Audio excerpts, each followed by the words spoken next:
Hello दोस्तों, नमस्कार। बहुत बहुत स्वागत है आपका मेरे चैनल द ओल्ड स्ट्रीट में। यहाँ मैं आपको सुनाती हूँ ढेर सारी कहानियाँ। आज मैं आपके लिए फिर से लेकर आई हूँ सत्यजीत राय जी की लिखी हुई कहानी प्रोफेसर हिज बिज बिज का दूसरा पार्ट। इसका पहला पार्ट मैं पहले अपलोड कर चुकी हूँ। अगर आपने पहला पार्ट नहीं सुना है तो आपको नीचे डिस्क्रिप्शन में या ऊपर आई बटन में उसका लिंक मिल जाएगा। चलिए बिना देर के शुरू करते हैं आगे की कहानी। इस आदमी के गले की आवाज़ अत्यंत महीन है। इतनी उम्र के किसी आदमी की आवाज इस तरह की मैंने कभी नहीं सुनी थी। आइए, बाहर क्यों खड़े हैं? उनकी बात सुनकर मुझे आश्चर्य हुआ। राधा विनोद बाबू की बातों से इस आदमी के बारे में मैंने जो कुछ सुना और धारणा बनाई, लेकिन अब इसे देखने के बाद यह बहुत ही उलट लग रहा है। यह बहुत ही खुशमिजाज है और व्यवहार में अत्यंत शालीन।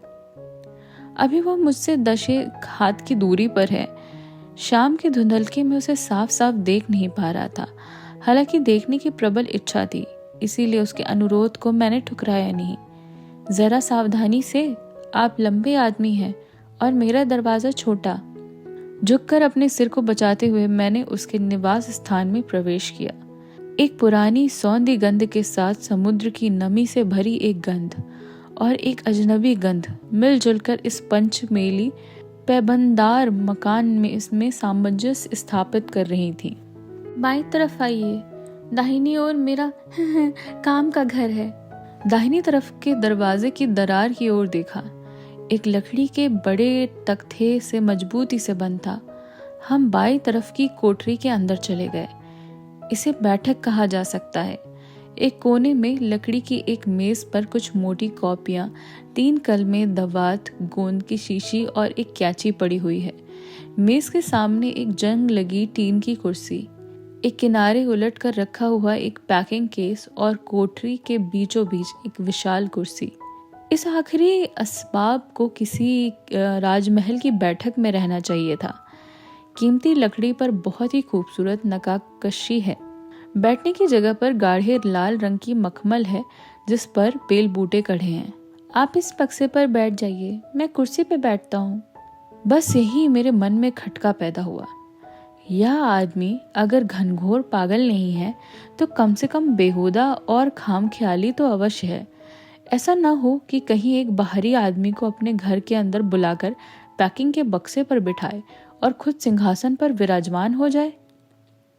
लेकिन खिड़की के तिरपाल की फांस से आती हुई शाम की रोशनी में उसकी आंखों में पागलपन की कोई निशानी नहीं दिख रही थी, बल्कि बच्चे के जैसे खुशी का एक भाव तैर रहा था। और इसी से उस आदमी के बेहूदगी से भरे अनुरोध के बावजूद उसके चेहरे पर विरक्ति की छाप नहीं पड़ी। मैं पैकिंग केस पर बैठ गया। कहिए, उसने कहा। क्या कहूँ? दरअसल मैं कुछ कहने नहीं आया हूँ, सिर्फ देखने ही आया हूँ। इसीलिए जब उसने चट से कहिए कहा तो मैं मुश्किल में पड़ गया। अंततः जब कोई दूसरा विचार मन में नहीं आया तो मैंने अपना परिचय ही दे डाला। मैं छुट्टियों में कलकत्ते से आया हूँ। मैं यही कहने का मतलब है कि लेखक हूँ। मेरा नाम है हिमांशु चौधरी। इस ओर घूमने आया था कि आपके मकान पर नजर पड़ गई। ठीक है, परिचय प्राप्त करके खुशी हुई। तब हाँ, मेरा कोई नाम नहीं। फिर संदेहजनक बात, हर आदमी का कुछ ना कुछ नाम तो होता ही है, फिर इसे अपवाद को क्यों मान लिया जाए? यह पूछते ही भले आदमी के नाम के बारे में एक भाषण ही दे डाला। इसका दौर जब समाप्त हुआ तो मुझे खामोश पाकर वह मुस्कुराता हुआ बोला, मेरी बातें शायद आपके मन को नहीं भाई। फिर आपसे एक बात कहूँ, मैंने मन ही मन अपना एक नाम रख छोड़ा है। इतना जरूर है कि यह नाम किसी से बताया नहीं, मगर आपकी चूंकि 6 उंगलियां हैं इसलिए आपसे बताने में कोई हर्ज नहीं। भले आदमी की ओर निहारता रहा। कमरे की रोशनी धीरे धीरे कम होती जा रही थी। नौकर क्यों नहीं दिखाई पड़ रहा है? कम से कम मोमबत्ती या मिट्टी के तेल की कोई ढबरी इस समय तो रखनी चाहिए थी। भले आदमी ने अपना सिर घुमाकर कहा, आपने मेरे कानों को ध्यान से देखा है? अब तक मैंने ध्यान नहीं दिया था। जब आंखें उस ओर गईं तो चौंक पड़ा। आदमी के इस तरह के कान मैंने कभी नहीं देखे थे। ऊपर का हिस्सा गोल होने की बजाय नुकीला है। ठीक उसी तरह जिस तरह शियार कुत्ते के हुआ करते हैं। ऐसा क्यों हुआ? कान दिखाने के बाद वह मेरी ओर घूमा और एक अजीब हरकत कर बैठा। अपने सिर के बाल को एक बार जोरों से झटक दिया। नतीजा यह हुआ कि बाल खुलकर हाथ में आ गया। मैंने आश्चर्य में आकर देखा, चांद और कनपट्टी के अलावा कहीं बालों का नामो निशान नहीं है। इस नए चेहरे और झलकती हुई आंखों में शरारत भरी हंसी देखकर मेरे मुंह से अनायास ही निकल पड़ा, हिच बिच बिच। एग्जैक्टली। भले आदमी ने तालियां बजाई और खिलखिलाकर हंस पड़ा। आप चाहे तो तस्वीर से मिला कर देख सकते हैं। जरूरत नहीं है, मैंने कहा। हिच बिच बिच का चेहरा बचपन से ही मेरे मन में बना हुआ है। ठीक है, आप चाहे जो स्वच्छंद पूर्वक इस नाम का उपयोग में ला सकते हैं। अगर नाम के आगे प्रोफेसर शब्द जोड़ दें तो अच्छा रहेगा। तब हाँ, यह बात किसी से बताइएगा नहीं। अगर बता दिया तो हे। अब पहले पहल मुझे तनिक भय का एहसास हुआ। यह आदमी निसंदेह पागल है या फिर बेहुदे किस्म का सनकी। ऐसे लोगों को बर्दाश्त करना मुश्किल है। हर वक्त यही सोचकर तटस्थ रहना पड़ता है कि क्या कहूँ क्या नहीं कहूँ, क्या करूँ क्या नहीं करूँ, क्या बोलूँ क्या नहीं बोलूँ। हम दोनों एक साथ चुप रहे।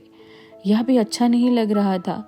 इसीलिए मैंने कहा, आपके कान के नुकीले हिस्से का रंग कुछ दूसरी तरह दिखता है। यह तो होगा ही, उस आदमी ने कहा। वह मेरा अपना नहीं है। जन्म के समय मेरे कान इस तरह के नहीं थे। फिर क्या आपके कान भी आपके बाल की तरह नकली हैं? खींचते ही खुल जाएंगे? भले आदमी ने खिलखिलाकर कहा, बिल्कुल नहीं नहीं नहीं नहीं। हाँ, यह आदमी जरूर पागल ही है। फिर वह क्या चीज है? मैंने पूछा। ठहरिए, पहले मैं अपने नौकर का परिचय करा दूं। उसे भी शायद आप पहचान लेंगे। अब तक मैंने ध्यान नहीं दिया था। पता नहीं कब एक दूसरा आदमी पीछे के दरवाजे से वहां आकर खड़ा हो गया था। उसके हाथ में मिट्टी के तेल का एक ढबरी थी। यह वही नौकर था जिसके बारे में राधा विनोद बाबू ने बताया था। भले आदमी ने जब ताली बजाई तो वह कमरे के अंदर चला आया और मिट्टी के तेल की ढबरी मेज पर रख दी। वास्तव में इस तरह का विशालकाय आदमी मैंने देखा हो, ऐसा याद नहीं आता। उस आदमी के बदन पर एक धारीदार फतूही है और वह छोटे पनेही की धोती पहने हुए है। पांव और हाथ की मांसपेशियां, कलाई का घेरा, सीना और गर्दन की चौड़ाई देखकर स्तंभित रह जाना पड़ता है। हालांकि उस आदमी की लंबाई 5 फीट या 2-3 इंच से अधिक नहीं होगी। मेरे नौकर को देखकर आपको किसी बात की याद आ रही है क्या? हिच बिज बिज ने पूछा। वह ढबरी रखकर अपने मालिक के आदेश का इंतजार कर रहा था। एक आध पल उसकी ओर देखने के बाद उसके चेहरे का सादृश्य का याद आ गया। मैंने अवाक होकर कहा, अरे यह तो षष्ठी चरण है। आपने बिल्कुल सही बात कही। भला आदमी खुशी के मारे बैठे ही बैठे नाचने लगा। खेल खेल में सृष्टि चरण जी लोक रहे हाथी के छड़, वजन देह का उन्मट मन है, लोहे जैसा सख्त गठन है।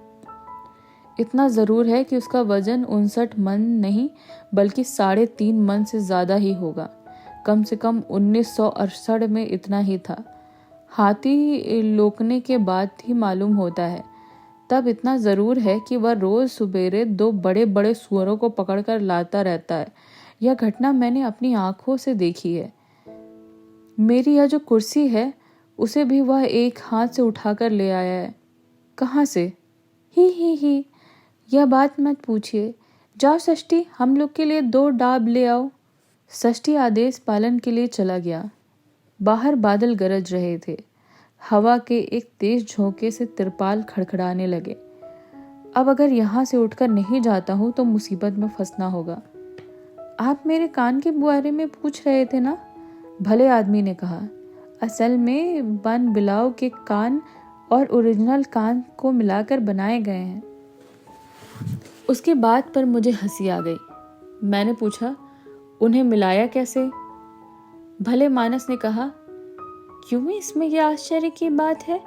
एक आदमी का दिल जब दूसरे आदमी में बिठा दिया जाता है तो जानवर के आधे कान को आदमी के कान के ऊपर नहीं बिठाया जा सकता।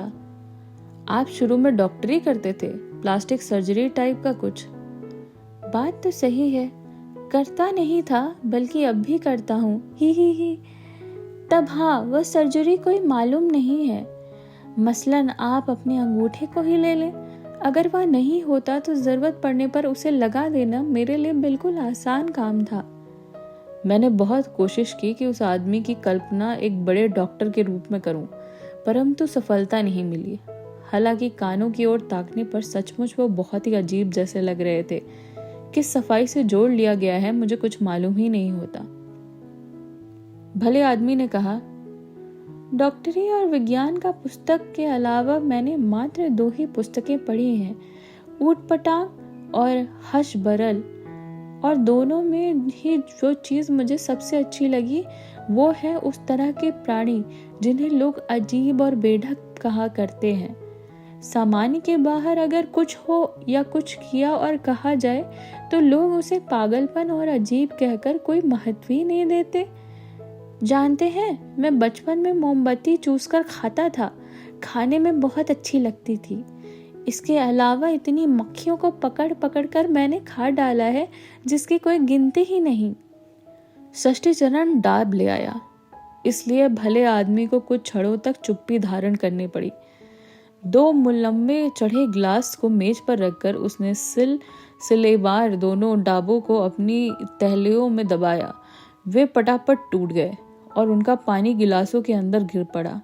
षष्ठीचरण ने ग्लास हमारी ओर बढ़ा दिए। डाब के पानी का घूंट लेकर भले मानस ने कहा, डॉक्टरी पढ़कर मैंने प्लास्टिक सर्जरी में स्पेशलाइज क्यों किया जानते हैं? क्यों? मेरे कौतूहल की मात्रा बढ़ती जा रही थी, और वह इसलिए कि मैं जानना चाहता था कि इस भले मानस की कल्पना की दौड़ है कहाँ तक।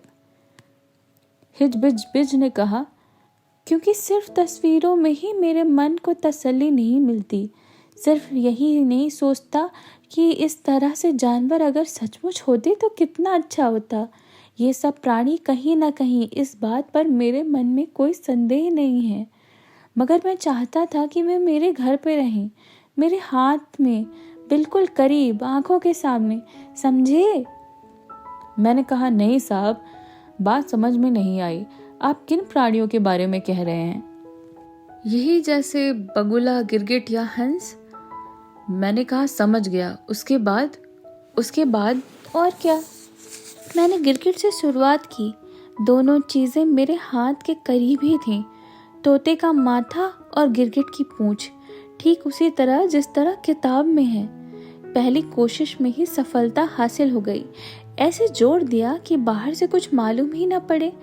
मगर जानते हैं, भला आदमी गंभीर होकर एक पल चुपचाप बैठा रहा।